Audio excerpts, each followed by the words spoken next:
Good evening, Dolphins fans. Welcome to another episode here of On the Fin Side with Kat and Paul. Follow us on Facebook, Twitter, all of our social media outlets, as well as the Fansided Network and FinFanatic.com. I'm Brian Cat NFL. Paul is fanatic_pick on Twitter. The Dolphins lose 33-17 to the San Francisco 49ers, a Jimmy Garoppolo-less San Francisco 49ers team, instead led by Mr. Irrelevant Brock Purdy. So I am glad we are doing this episode one day after I've had a chance to cool off a little bit after spewing venomous hate all night on Twitter. Some of those posts I had to delete, or didn't have to. I just felt that I've learned my lesson. So Paul, let me start out just by taking an optimistic viewpoint here of the Dolphins movie. Okay? Optimism's my bag, but go ahead. Okay, so nobody likes to lose, but if the Dolphins beat the Chargers here on primetime this Sunday, just that game, they're going to have. They've basically gotten they've basically gotten into the postseason. You're talking about over 95% chance to win, or to get into the postseason, and you also. They also solidify that they're going to be able to go into Buffalo the following week, which is now a Saturday night game, and at least have the chance to win that game and be atop the AFC East. So I don't want to say that yesterday's game didn't matter, but I do think that regardless of how the Dolphins finish out, I just feel like at the end of the year, we may be looking back at this game and saying it didn't really shift the season one way or another. No, it's. I don't feel like this was a break game. This was a week where, let's face it, down the stretch here, with who Miami is facing, which we've got more to get into with that as well. The two games where if you're going to lose a game that are most affordable to do so were this week at San Francisco and Christmas Day against Green Bay. Those because they don't have playoff implications other than that one win or that one loss in the win or loss column. And at the end of the day, like you said, simplifying it down a little bit, you win the next 2 weeks, no matter what else happens, you're back on top of the AFC East, period. Yeah, that's true. So there is the optimistic part. Now, I will say that after Jimmy Garoppolo went down yesterday, the Dolphins had a 7-0 lead at the beginning, thanks to a 75-yard touchdown and run from Trent Sherfield. Great play. And then it's 7-3, and Jimmy Garoppolo gets hurt, and the Dolphins are getting the ball back. And I'm looking at this game thinking, Dolphins are going 9-3 here. I don't see them losing this game with Brock Purdy. Throughout the rest of the game, throughout the rest of the first half, Tua just looked off. The second drive, he misses Jalen Waddle by 10 yards. And then the following pass, he one hops it to him on a pass where Waddle's wide open. Based on this game, it looked like Tua and Waddle never played football together. There were a lot more too. Not just the second drive, the third drive. He had Waddle at a step on a deep pass. He missed him too. Fourth drive, he threw the ball downfield. It would have been a great catch by Waddle, but it was too tall for him. And then a couple of drives later, it was high and away, misses Waddle along the sideline. It got ugly. Now, the good news though is I tend to think this is an aberration. Yeah, no, I'm with you on that. It's Tua had an off day. And let's face it, we talked to ourselves off the air a little bit about this. It's no secret the Dolphins had wide receivers running wide open all day long. What happened on that first drive, in all honesty, could have happened on at least half the other drives that Miami had if Tua's accuracy was there. Now, was missing Teron Armstead putting a little bit of the jitter jumps into Tua's step? I don't know. Throwing his timing off? I don't know. but at the same time, you still got to play through those things. And Yep. end of the day, it's the lion's share of plays we've seen from Tua this year show him to be exactly what Tyreek Hill said, the most accurate quarterback in the NFL. He just had an off day yesterday. If he's going to have an off day this season or the rest of the way, I would rather it was yesterday than next week or the week after or in the playoffs. It's every now and then you have to have, like, you just have a terrible day that you have to put behind you. And that's a 2 ahead yesterday. And that was what lost us the game. It wasn't on the defense. It wasn't Brock Purdy. It wasn't the receivers. It really wasn't the offensive line either overall. It was Tua's inaccuracy shifted the entire course of this game yesterday. And that's not a common thread for him, and I'm not stressed about it. I had some choice words for the defense after the game. I've softened my stance a little bit today now that I've rewatched the game and made some notes here. I'm still not blown away by their performance on defense, but I've softened myself a little bit there. And you're right too, with the offensive line. I think that was the thing, is that Tua came into this game. He was jacked up. It was an emotional game with, his mentor, Mike McDaniel, coming in there and playing against the 49ers and going up against the number one defense. And he just missed some passes. I mean, they could have embarrassed the number one defense. They really, everything was there to embarrass the number one defense, not beat them, embarrass them. Yeah. Their receiving core had at least one or two guys running free and open on almost every play. I posted a screenshot of Tua's quarterback rating after the touchdown pass to Trent Sherfield for the season, 117.2. To put that in perspective, there have been 3 players in NFL history for a season to have a quarterback rating for the year over 117.2. Aaron Rodgers, Peyton Manning, and still Nick Foles. But 3 players in NFL history. Now Nick, it was an abbreviated season, remember?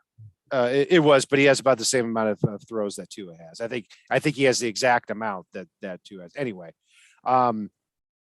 yeah. But here's the other thing about it too, and this is what really was frustrating as far as the game was concerned. Is the Dolphins are down 23-10 here at the end of the third quarter, beginning of the fourth quarter. Then they put together the 75-yard drive with the long touchdown by Tyreek Hill. And right then I'm thinking, okay, we're coming back in this. We're going to win this game here. Dolphins force the 49ers to punt. They get the ball back. They convert a couple of third and fourth downs. They're driving down the field. They've got another 50, 60-yard drive going. I'm thinking this is it. Mike Gesicki catches a pass along the sideline and does the only time in 2 games his number's called, does not come down with it. It was overturned, and it should have been overturned. I really think if Mike Gesicki comes down with that catch, the Dolphins are ending up 24-23. And then you've got 2.5, 3 minutes left, and Brock Purdy's got the ball needing to get a field goal, which I don't think he would have gotten. Coulda, woulda, shoulda, I know, but the Dolphins were finally humming on offense. But at the same time, I believe there was 1 or 2 inaccurate or drop passes before that led to the forced play with Mike Gesicki. And let's face it, Fred Warner had beautiful coverage on Gesicki on that play, and Gesicki made a superhuman effort trying to pin the ball to his helmet on the way down with his one free hand. So it's, in reality, Tua threw for almost 300 yards yesterday on a terrible off day. And if he hit what was there, and I'm not saying everything that was there, but those plays where you saw him overthrow players that were wide open or underthrow or throw it just outside of their catch radius, we're probably talking about a 500-yard, 5-touchdown day for Tua here. It's if he was anywhere near his normal accuracy yesterday on those 15 passes that were incomplete, he literally, if he completed half of those remaining passes, those were wide open receivers with a lot of room for yards after the catch. And yeah, Yeah, there were. It's if we're talking about something where just fixing one little thing that is normally a strong point for Tua, if that fixing that one little thing were to turn into a 500-yard, 5-touchdown blowout of a day against the league's number one defense, I'm not complaining, especially when it's something that is normally 95% of the time a gigantic strength for that player. It sucks, but it is what it is. Now, one thing I want to go back to too, because we talked about the offensive line and if he had the yips because of it, Miami did a big move today that improves the offensive line drastically, especially once Teron Armstead's back in the lineup. And that's the signing of Eric Fisher to come in and play tackle in Miami, which is huge. It's somebody we both wanted and somebody that shores that position up completely in a way that Austin Jackson could only dream about, that Brandon Shell could only dream about. And to have him and Teron Armstead as bookends, and not only that, Eric Fisher, you got to remember, he's 2 years removed from a Pro Bowl season where he had a torn Achilles, and he's only 31 years old. So he could have legitimately 3 to 5 years of production in front of him if this works out. I would be shocked if he had that much production in front of him still. I think he's had a lot of injuries recently. I love the signing though. 3 years is not a Herculean effort counting this season. Yeah, he's declined a lot, but he's still, you're talking about a former Pro Bowl player and first overall pick of the draft here. And just if you're telling me that that Eric Fisher can play like Colts last year, even, which was not at a great level, but was at an average level. It was a much higher level than anything we've seen this season at right tackle. I maybe It is. But no, I think I disagree. I think Brandon Shell had another really good game yesterday. In fact, I think Greg Little had a good game yesterday. You did. And I think a big part of just capitalizing on what you said there before, which I think is 100% correct, is he thought, I really think Tua thought, man, it's going to be a long day with Nick Bosa going up against these tackles. And they used Durham Smythe a lot to stay in and block. They chipped with Ingle. They did a good job on Bosa from that aspect as far as getting constant pressure. Bosa still ends the day with 3 sacks, but I don't pin those on the tackles. I put him on Jeff Wilson completely whiffing on the entire game, but on the block too. You know, when he just really had to get in the guy's way to slow him down. Connor Williams was late getting over to block Bosa when he stunted inside. And then another one, Brandon Shell allowed the sack technically, but he blocked it correctly and basically Tua ran into him.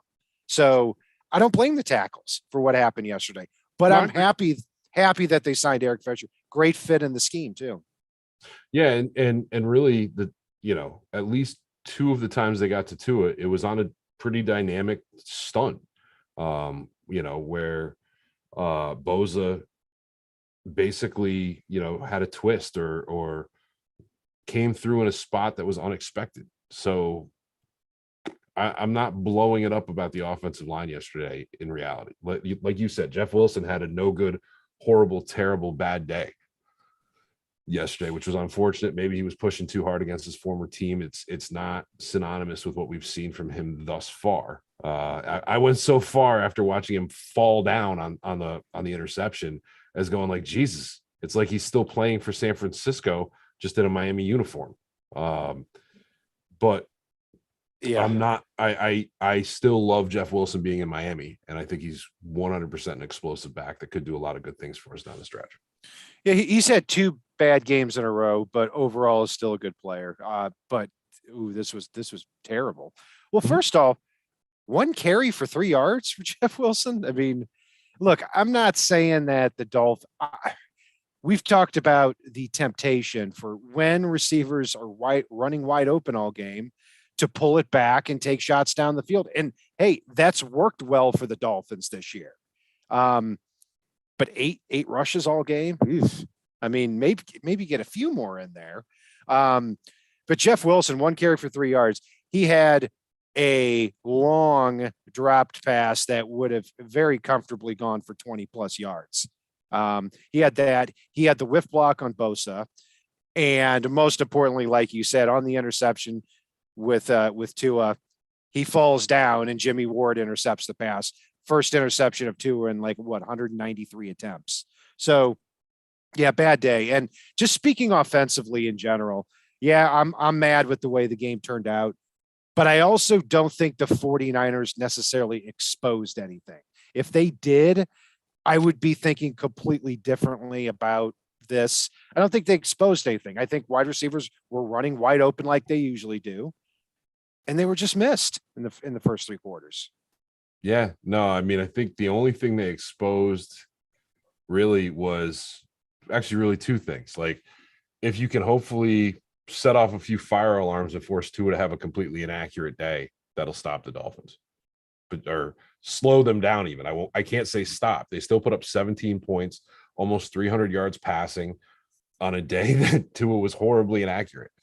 Or I've seen a few times this year where that stunt with Boza has worked very effectively.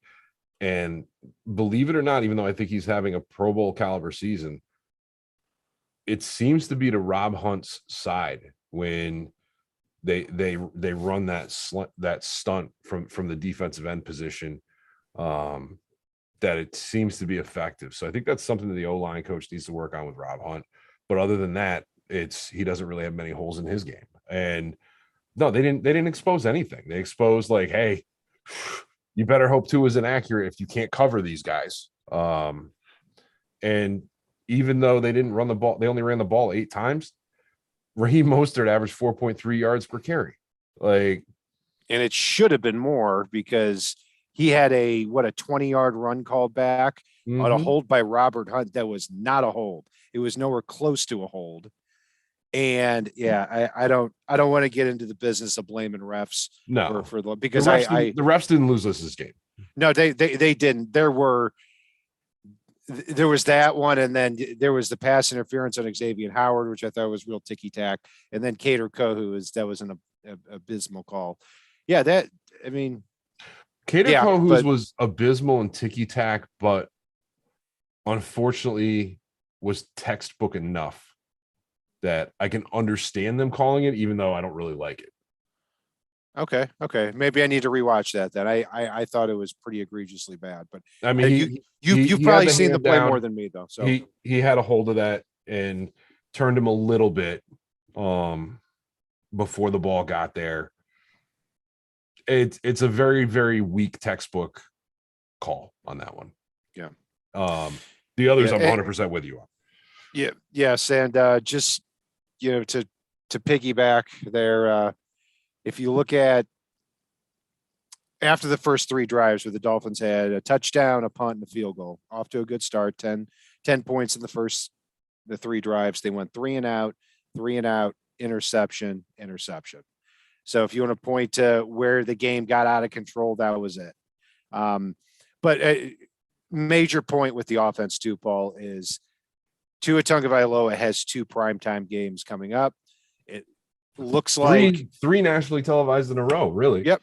Because you've got the 2 primetime games because of flex scheduling, and then the Christmas Day game where they're the only 1:00 game that's on TV.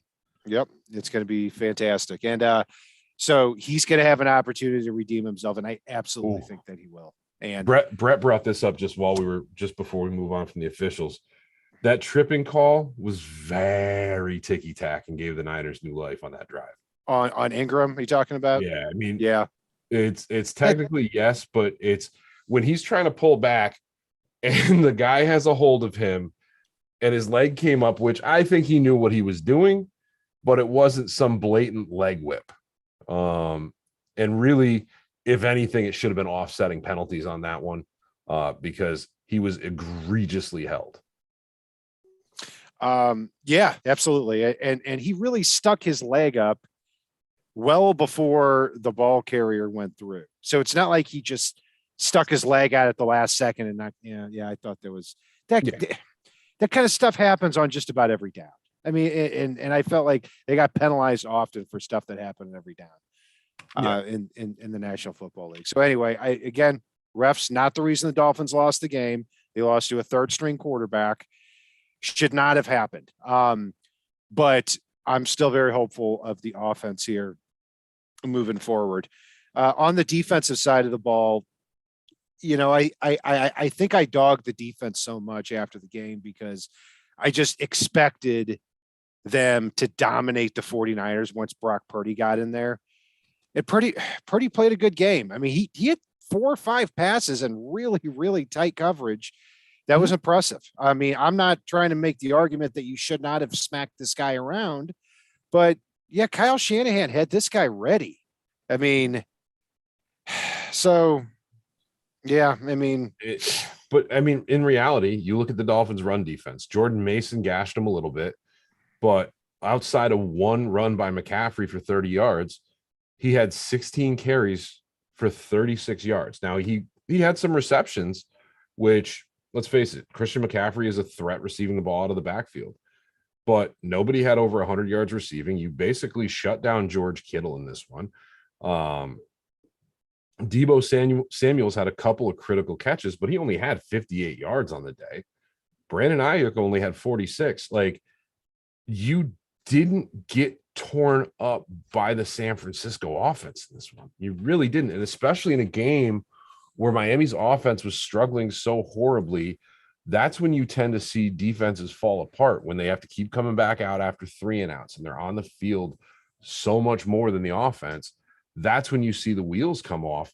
And I'm going to be honest here, they did not really lose the game for this team in any way. And I didn't have a problem with, I can't pick out a player on defense that I truly had a problem with. Where there's some little moments here and there that are going to happen in every single game.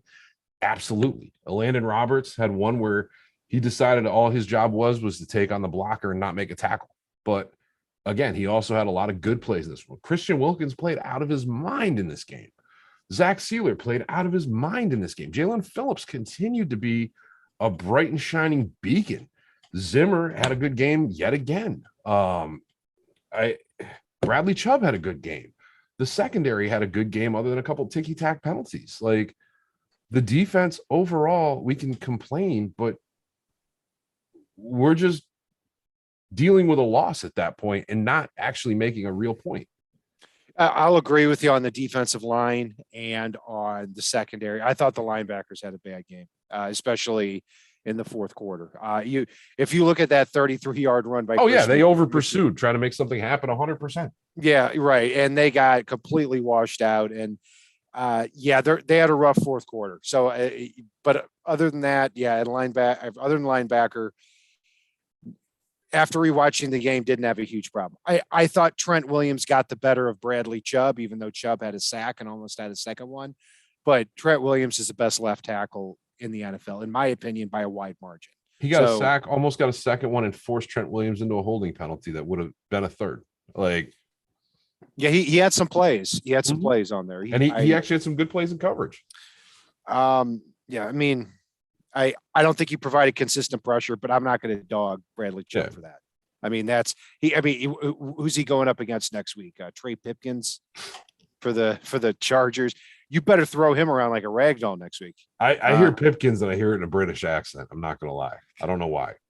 It just sounds like a British word. Yeah, this Dolphins defense sounds like a British snack, actually.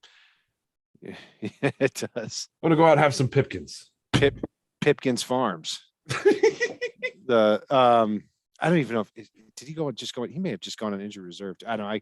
I'm way behind on depth charts.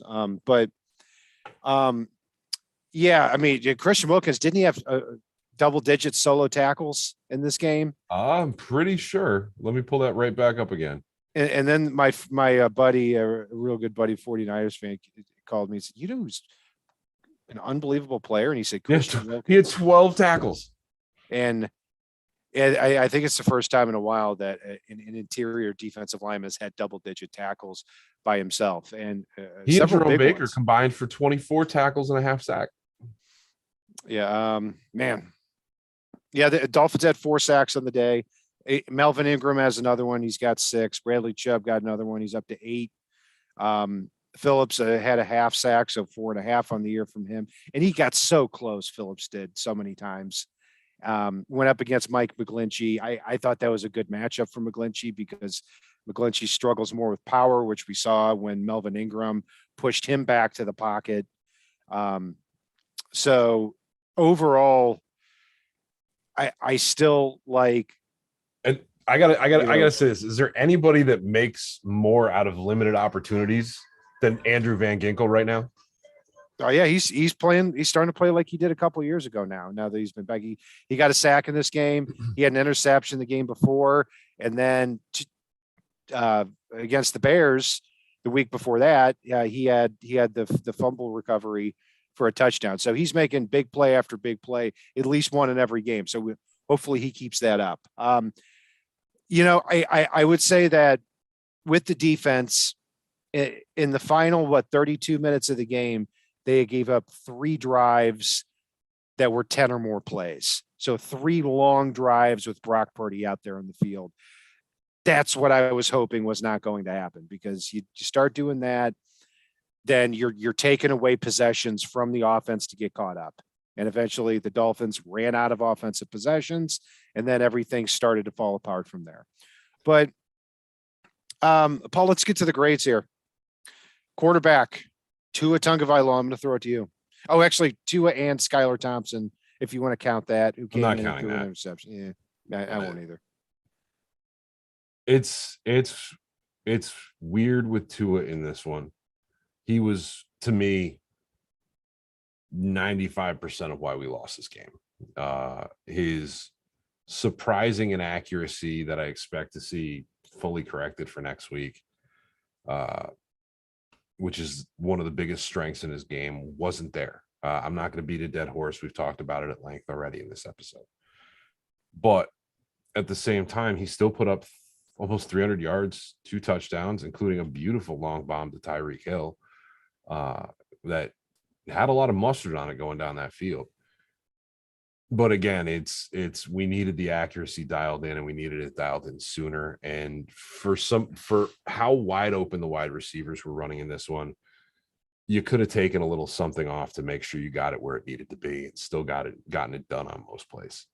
And he didn't adjust. He kept trying to do the same thing over and over again. I'm going to give Tua a higher grade than people probably expect, but it's still a bad grade. And I'm going to give him a D+ in this game. That's exactly what I had to. A D+. And I, sadly too, if the Dolphins do convert that 4th and 3, or any third down. Yeah, ever, yeah, which is the strength of this team. Yeah, they started off 0 for 5 on 3rd down, and that was big, and there were receivers open. And to me, his grade in the first 3 quarters was an F, except for one throw over the middle to Trent Sherfield. 2 minutes left in the third, because that was, I think it was around then that he hit Tyreek. Right. Yeah. That's when that drive started. So yeah, we'll go with that. Because I really felt like it's starting in that drive. If he had started the game like that and played like that in the first half, this would have been a convincing Dolphins victory, but it was not to be. So yeah, Hart's grade a little bit for somebody who threw for 299 yards and 2 touchdowns, but I don't fully blame him for one of the interceptions. The other one to Tyreek Hill was terrible. That was where he was wide open for an easy pass on the sideline. He threw it and barely hit him, and Tyreek Hill stuck his hand out and it ricocheted, and it was intercepted. Yeah, Tua's worst game of the year, D+. And hey, I think Tua's coming back strong over the next couple of weeks. I know you do too. Running back, I mean, look, Raheem Mostert, if that run isn't called back, that on that BS call on Robert Hunt, you're talking about him just with what he had, averaging probably 7 yards a carry, or at least 6 yards a carry. That gets called back, and then they just completely abandoned the running game from there. Jeff Wilson had a terrible, terrible game, had the drop, fell down on Tua's interception, which at least he could have prevented it, even if he wasn't going to be a great throw. And 1 carry for 3 yards, terrible blocking. Yeah, I mean, it doesn't make up for the rest of it, and there's not enough to judge off of. So I'm going to go with a D+ for the running backs too. I'm gonna go with a C minus here. Jeff Wilson. I'm gonna match you on the D plus. Jeff Wilson had such a horrible day.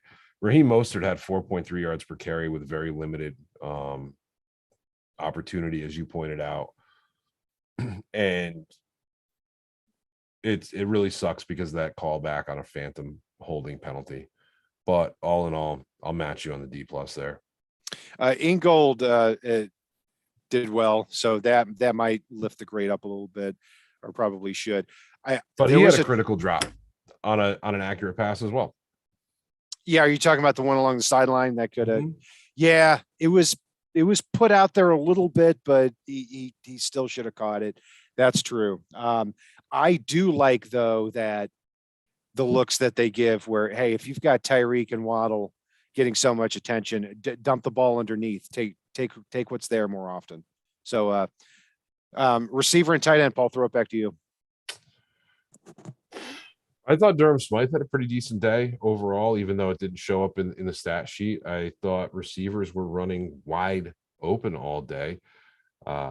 They made Herculean efforts to try to get to the ball a few times.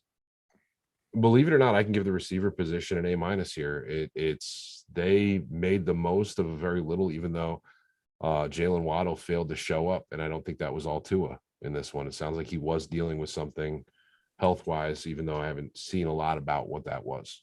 Yeah, he was playing with an ankle injury, Yeah. and one thing to me is clear seeing this year is that Jalen Waddle, at this point in his career, is not great playing through injuries. There were, the games that they lost earlier, the Jets and the Vikings game, he was playing through injuries in that game too, especially the Jets game where he should not have been out there. And yeah, one catch for 9 yards, but also I can't dog Waddle all that much because I felt he was open a lot. Now, Tua also made some comments in a very Tua-like way that implied that the receivers and he were not on the same page. There were some miscommunications where to break off routes. That's something that I expect to get corrected. But Waddle was open a lot. Tyreek Hill. I mean, it's funny that we don't even talk about Hill as much as we should. Probably. The guy has 96 catches for almost 1,400 yards. We got 5 games left to play. That's insane. And he had the long catch. So you've got that, and you've got Trent Sherfield, one catch for 75 yards. Also, did have a drop on a play that was overturned too, but still the 75-yarder should have given the Dolphins more momentum in the first half than it did.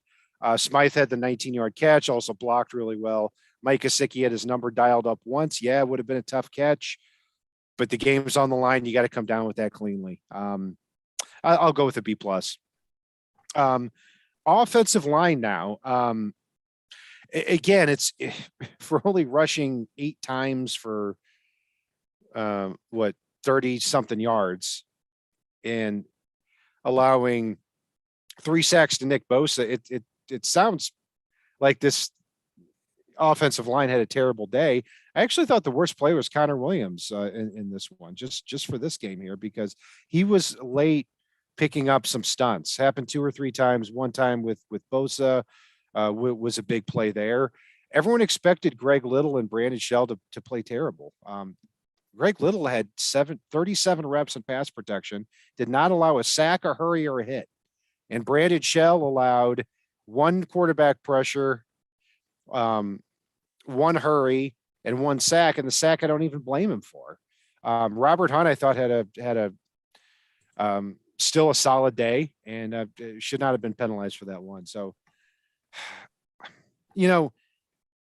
any pressure that got to Tua, I felt was schematic and was a result of running backs and tight ends with the offensive line not picking enough blitzes. So it's kind of difficult to grade this, but the offensive line, I don't have a problem with. I'm going to go with a B.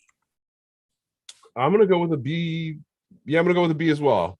It would have been higher if the Dolphins were able to establish the run in this one, which I don't really have an issue with the way the line run blocked in this one, but it just never materialized throughout the game. So I'll match you on the B there. I'll let you go first on the D line as well. Yeah, D line. Wilkins played out of his mind, like you said. Zach Sealer had a really good game. If you take out Christian McCaffrey's 33-yard run at the end, which You can't completely take it out because it was the run that iced the game. But when we're talking about down in and down out, I thought the run defense was its usual solid self. I think it's the thing we can predict most easily on this team, that Zach Sealer, Christian Wilkins, and Raekwon Davis are going to be really good against the run. And at the edge spots, Phillips was so close but didn't get home a lot. Bradley Chubb, like I said, had a few big plays, or it was close, but overall, I didn't think he provided as much pressure. But again, he went against Trent Williams. So Zimmer needs to be in there instead of John Jenkins. John Jenkins was in there a handful of plays, looked terrible. So if you take all that into account, let's go with a B. I'm gonna actually go with an A for the D line. Again, the defense Wow. wasn't a huge problem in this one. They weren't. They put 10. I mean, there were 10 quarterback hits, one of which were by Jerome Baker. The Dolphins had 4 sacks on the day. And if you take a look at the drive chart for the 49ers, which is something I've been doing in the background here, just thinking about the game. First series, 9 plays and 54 yards. They had to settle for a field goal from the 29-yard line. Again, not devastating in that one. Second series, 9 plays, 54 yards. Ended with a touchdown, but that's the one where on 3rd and 10 there was that. Yes, it's technically pass interference on Cater Coe, who kept the 49ers on the field. And they had to settle for the field goal there. Or they would have had to settle for a field goal attempt there. They got a touchdown. Third series, 4 plays, 19 yards. Fourth series, 3 plays, 5 yards. Fifth series, interception, 6 plays, 39 yards. Sixth series, 11 plays, 76 yards, a touchdown. That's the one where they had the pass interference enforced that was nonsense. They wound up scoring right at the end of the half. Next series, 6 plays, 13 yards, and a punt.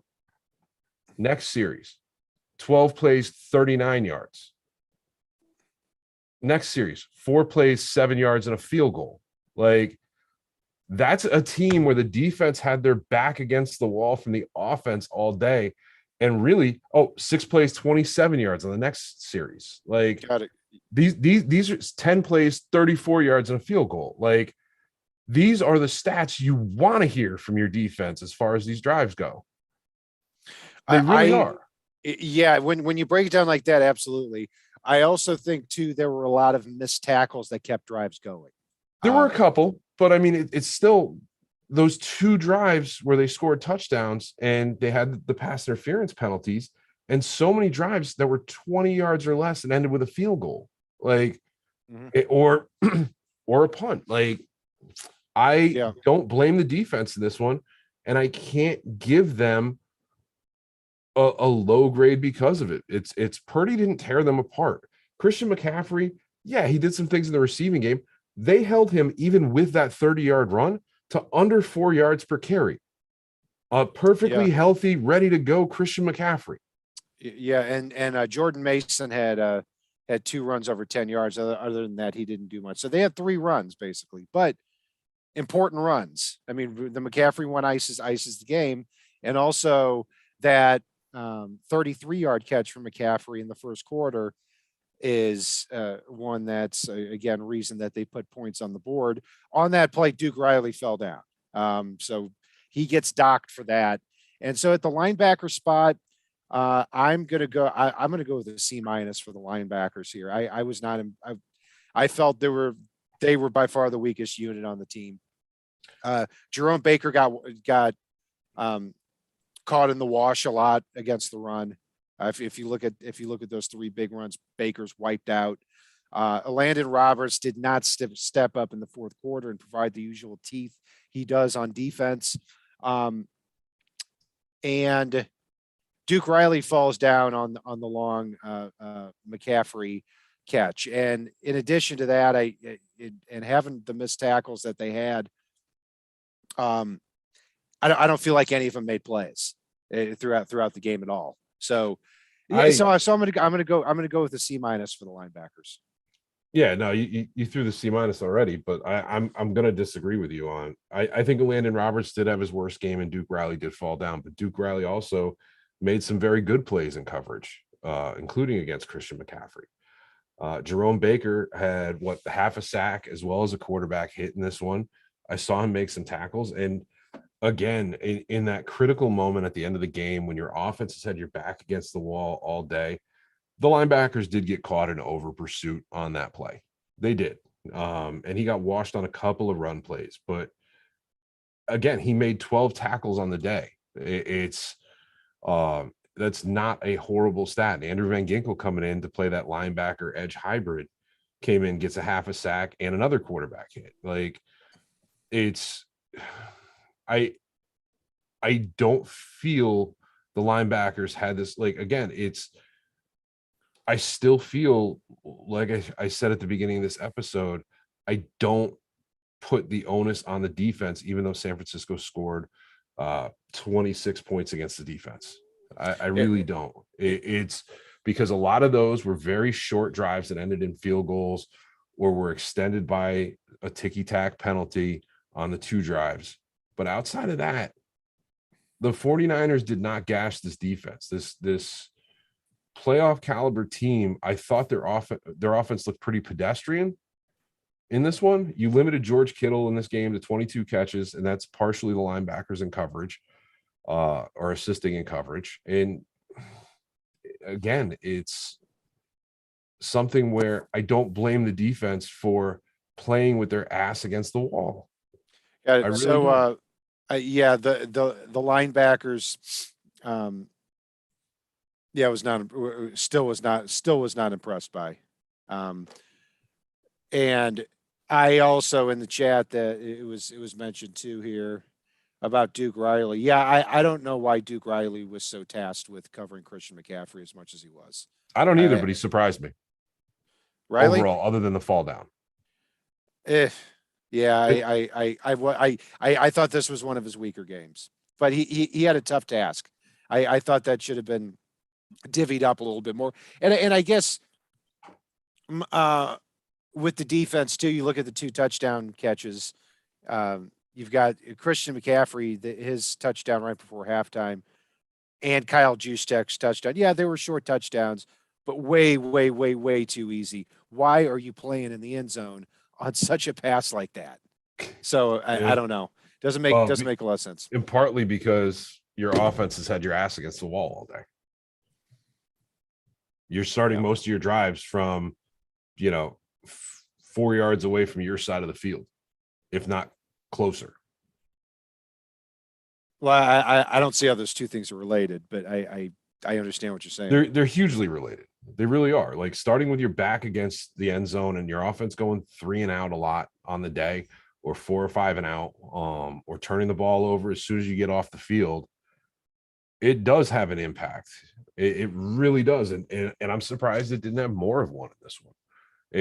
That's something that you see great defenses start to fold up when they're on the field for 40 minutes and they're not giving up drives of more than 20 yards most of the time. Yeah. I was surprised that the possession time was that lopsided. And some of that has to do with the 49ers having 3 drives of longer than 10 plays, but most of that obviously had to do with the Dolphins offense. Mm-hmm. And throwing the ball all day. The second that ball hits the turf, that clock stops. Yep, absolutely. And so they do need to run the ball a little bit more, even though I understand the temptation of having receivers open so often. Defensive back, I'll throw it to you. Again, you limited pretty much all. San Francisco has a lot of weapons too on offense. George Kittle, Deebo Samuel, Brandon Ayuk, Kyle Juszczyk.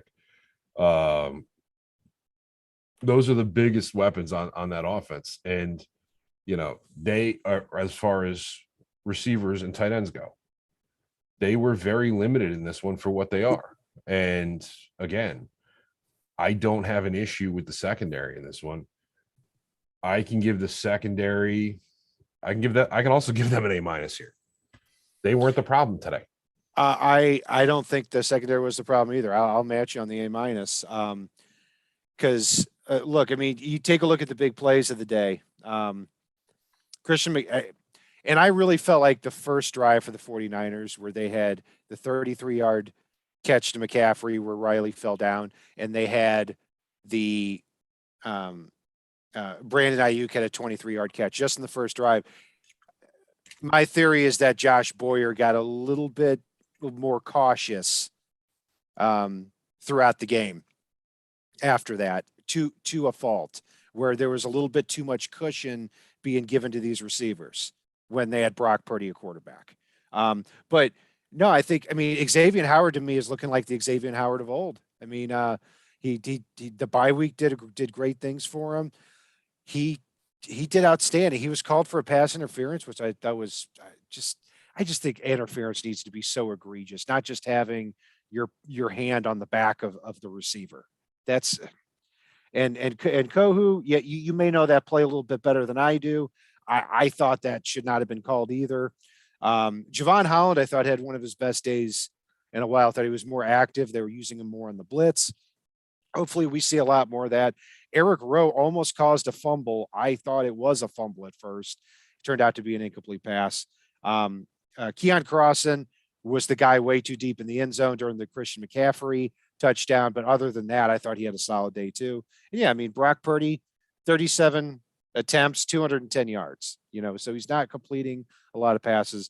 There were a lot of dump offs that kept the chains moving at times though. So, special teams, Jason Sanders didn't miss a field goal again. So that's 2 weeks in a row.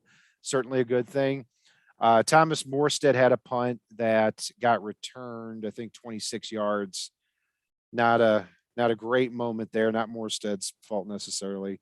A punt return to Cedric Wilson it hasn't fumbled the ball. He just takes it and runs forward 5 or 10 yards. Personally, I'm fine with that. I'm trying to think if there's any other special teams plays I forgot. I don't think so. Not really. There was that dumbass penalty for running out of bounds needlessly just to get downfield faster. Oh yeah. That was a big one. How do you do that? Yeah. Yeah. So, I mean, I don't know. Overall, it's a pretty uneventful day. I'd say, I don't know, B-. Yeah. I can go with a solid B here. It's again, there were some mistakes, but special teams didn't cost us. Thomas Morstead averaged over 50 yards a punt. He had 61 air yards on one of the punts, which was insane.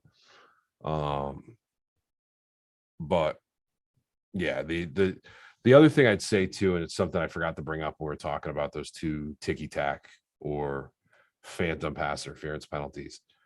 If you're going to call those, there was a play, I believe it was in the second quarter, where Jalen Waddle went to catch a ball by the sideline. It was above his head and out of bounds. He was fully extended. And I can't remember who it was from the 49ers, but came up and literally just blasted him. So he landed 5 yards out of bounds. And there was no call with all these defenseless receiver calls now and roughing calls and unnecessary roughness. I mean, you would think if you're going to call that ticky-tack of pass interference penalties, you're absolutely going to call a defenseless receiver and an uncatchable ball getting completely lit on the sidelines a pass interference penalty. But again, that may just be me. And it looks like we may have lost Cat here briefly. So I'll go ahead and do my player of the game and my Coke Bus player of the game for this one. As far as my Coke Bus player of the game, look, I've got to give that Coke Bus player to Jalen Waddle, or sorry, to Tua Tagovailoa in this one. There are a couple of potential candidates for it, but Tua's accuracy issue, I've made no secret about it this entire episode, was the reason for the Dolphins losing this game. play calling could have been better. There were some things here and there that could have been better.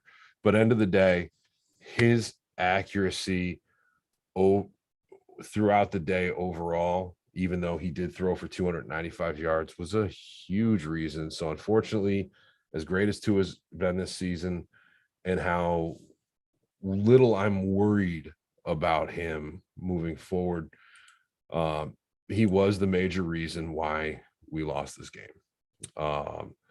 Aside from that, again, it's very much a situation where for player of the game, I'm going to give that to Mr. Christian Wilkins, who is playing at not just a Pro Bowl level, but an all-pro level this season. He made plays all over the field, had 12 tackles, which is unheard of for a defensive lineman, and really got it done here. And that's why I'm going to give him the Coke Bus player here. While I'm sitting here talking about this, I do want to bring up while we wait for Cat to come back so he can give you his player of the game, give you his Coke Bus player of the game, etc. The flex scheduling for Miami. We already knew that next weekend the Dolphins got flexed into prime time on Sunday Night Football. And that's going to be a great thing. I think we're all going to have fun with that, watching that. The following week, they got flexed into Saturday night for their contest against the Bills. And that's going to be the 8 p.m. game. That's also going to be nationally televised on NFL Network. And then Miami plays again on Christmas Day against the Green Bay Packers. So this is not all doom and gloom here moving forward. But again, this is something where Miami needs to step it up and get it done. If they win the next 2 weeks, as we pointed out at the beginning of the episode, Miami is in first place in the division. And again, that's something for us all to be excited about here. We are talking about playoff football for the Miami Dolphins. Now, while we wait for Kat to come back, I'm going to turn to a couple of questions here in chat. Grandy, if you could help me find a couple here, that'd be a good thing. Eric Pendleton, that sure field catch over the middle was awesome. I was so hyped to start this game. It looked like it was going to be a blowout, and there were receivers running wide open all day in this game for Miami, and the accuracy was the problem here. That's why I gave 2 of my Coke Bus player. No, Eric, you're right. They did not play well enough to win, even though those penalties were killers. It's if Tua had his accuracy dialed in, we simply would have won this game, period. I'm not going to touch a coaching grade there, Grandy, but yeah, no, it's 100% a big thing where it was the accuracy issue. Let's see, what else do we have here in chat? Yeah, Eric Sanders has been kicking them right down the middle. That's something that, after bashing him a couple of weeks ago, was a good thing to see. And it looks like we've got Kat back. Kat, I went ahead and gave my player of the game and my Coke Bus player of the game. Player of the game, I gave it to Mr. Christian Wilkins. Coke Bus player, no surprise, Tua Tagovailoa. Those are good ones. And my apologies, my computer just went completely dead. It's this thing where, like, it says that it's half the amount of power left, and then it just shuts off. So totally anyway, fine. No worries. So as far as Coke Bus player of the game is, Tua would have been up there for me. I'm going to go ahead and give it to Jeff Wilson. If he doesn't miss one of those blocks, if he doesn't drop that 25-yard pass, or he doesn't fall down on Tua's interception, we could be talking about this being a little bit of a different ball game. I expect him to rebound against the Chargers defense that is terrible at stopping the run. My player of the game, because I have a rule, I don't give it to Tyreek Hill, because I would give it to him every single week. So there's really no point to that.